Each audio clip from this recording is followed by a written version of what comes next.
Hello, everybody, and welcome into another edition of What's the Word. Today is Tuesday, September 29th, 2020. And today the word comes from Joshua 1, verse 3, which reads, "Every place that the sole of your foot will tread upon, I have given to you, as I said to Moses."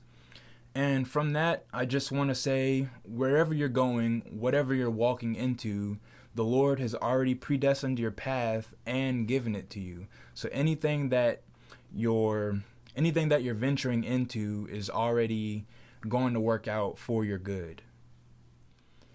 I want to welcome Brandon back in for another episode. Thank you for joining me, my friend. Of course, my brother. Anything you want to say to the people? Just glad to be back, a part of the show, and thank you for having me. Of course. Kicking off the episode with some scoreboard watching. The Washington football team fell to the Cleveland Browns 34-20. Washington finally had a little bit of injury news. Actually, not finally. Last week, Brandon Sheriff got hurt and put on the IR.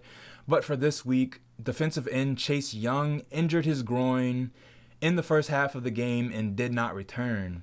Chase Young himself said he doesn't think the injury is too serious, but as their star rookie, I don't see Washington rushing to put him back out on the field. For defensive tackle Matt Ioannidis, he tore his bicep and will likely miss the remainder of the season. As for the game itself, Washington got off to a fast start finally, scoring on their very first drive. Dwayne Haskins found Dontrell Inman for the first of his two connections with the wide receiver. The rest of the game did not pan out too well for Washington, as Dwayne Haskins didn't really look comfortable. He forced 3 interceptions and a fumble, too much staring down of his receivers. Dwayne didn't look comfortable, and Washington tried to fight from behind once again and did not work out for them. The good news for Washington, however, is that they're still in first place in the NFC East. They are 1-2 and technically still hold the tiebreaker as they are 1-0 in the division, the only team in the NFC East to still have a division win. As for the Baltimore Ravens, they lost to the Kansas City Chiefs last night on Monday Night Football 34-20. Quarterback Lamar Jackson called the Chiefs the Ravens' kryptonite after a career-worst 97 yards. Brandon, you watched that game. Anything you want to say? Yeah, I thought that the Chiefs looked incredibly good, but I thought that the Ravens had a lot of issues on defense, especially in the secondary, and I felt that they were incredibly exposed. But also, I just think that they went away from the game plan pretty early after the Chiefs got off to a pretty quick start. I would definitely agree with that. Baltimore secondary looked like burnt toast. You know, they have some of the better cornerbacks in the league, but a pretty young defensive backfield. Their safeties. Obviously, Kansas City has a lot of speed to match up with Tyreek Hill, Sammy Watkins, McCole Hardman. So Baltimore did their best defensively. They tried to send a lot of pressure at Patrick Mahomes. I think they did a better job with pressuring him than they did in last year's matchup.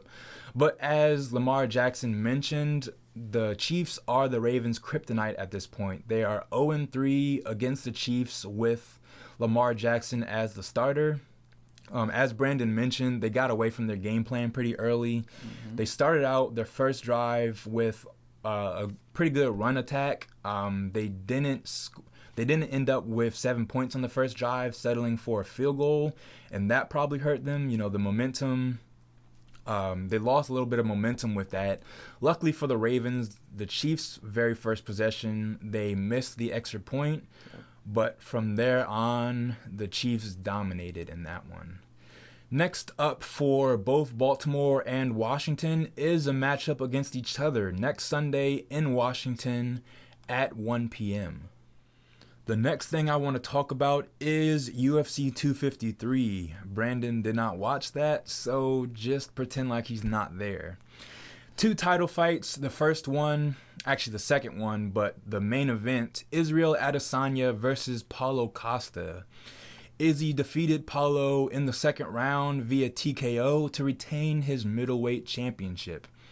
And like Izzy said in his post-match interview, y'all must have forgot. This guy is world class.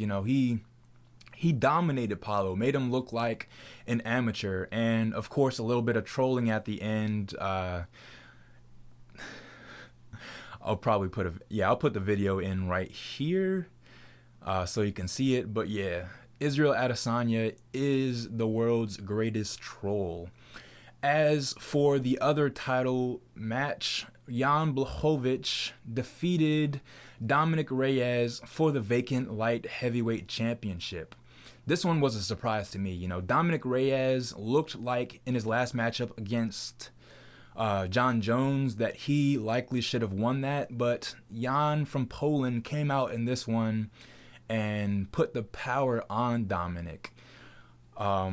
After the match, Jan Blachowicz called out John Jones, saying that he wants to fight the light heavyweight GOAT, but obviously John is looking to move to heavyweight, so we don't know if that will happen. Another interesting thing in UFC that Brandon can probably talk about is Conor McGregor possibly moving to fight Manny Pacquiao in boxing. Any thoughts on that? I think it'll be interesting. The promotion will always be great to have, but I think that it'll be an interesting matchup, seeing as how Conor is not really a boxer, and Manny is kind of in the twilight of his career. So I think it would be interesting, but I would rather see a matchup of Floyd versus Conor one more time.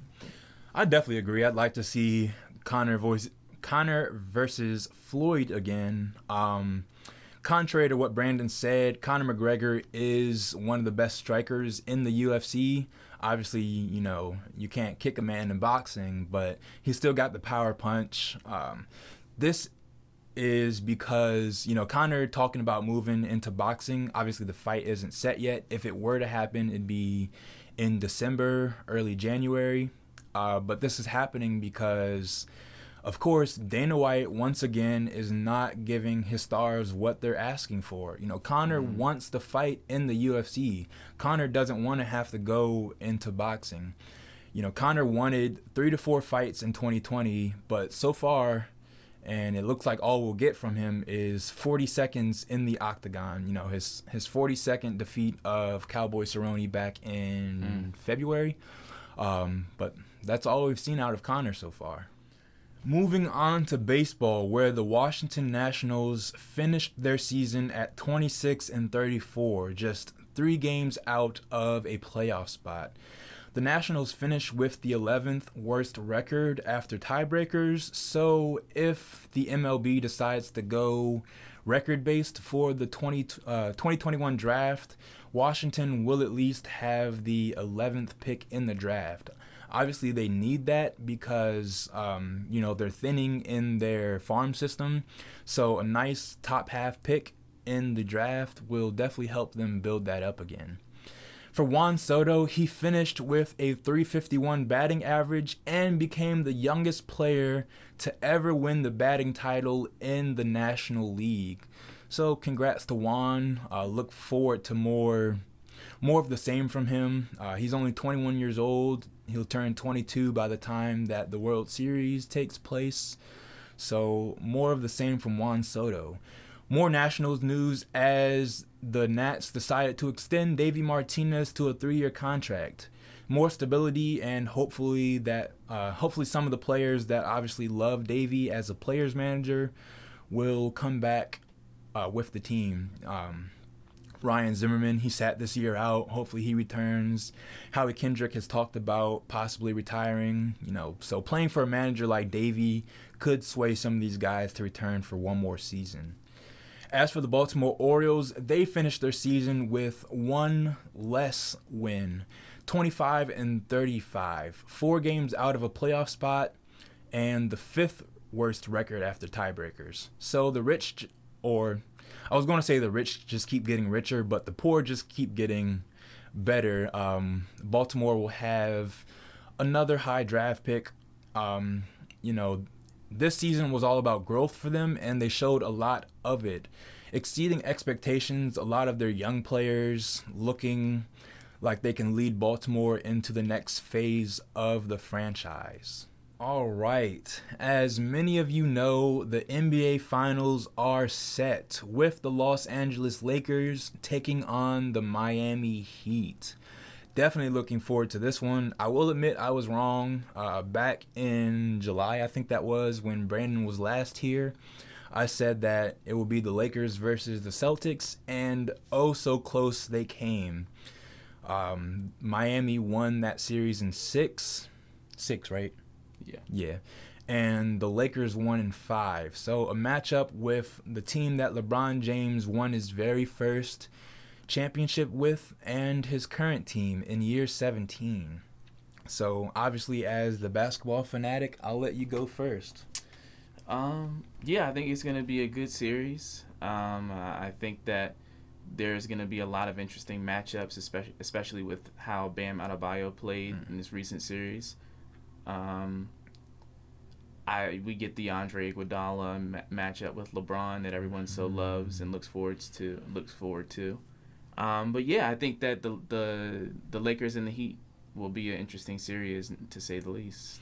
I definitely think they match up well. Miami has probably better defensive centers than Boston would have had. Bam Adebayo is definitely going to be a clog in the middle. So it'll be an interesting matchup, with AD in the middle, Dwight Howard. JaVale McGee definitely struggled in that Denver series. So we'll see what happens with him as far as Miami. The storylines to watch for: LeBron James is in his 9th finals appearance in 10 seasons.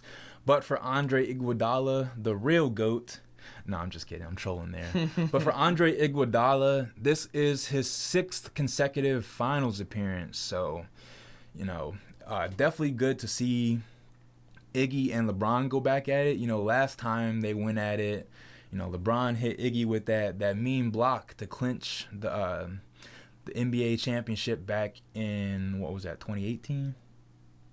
Yeah. Yep, back when LeBron, no. They actually 2017, yeah, right? It was 2017. Yep. Another interesting storyline: Dion Waiters, high as a kite as always.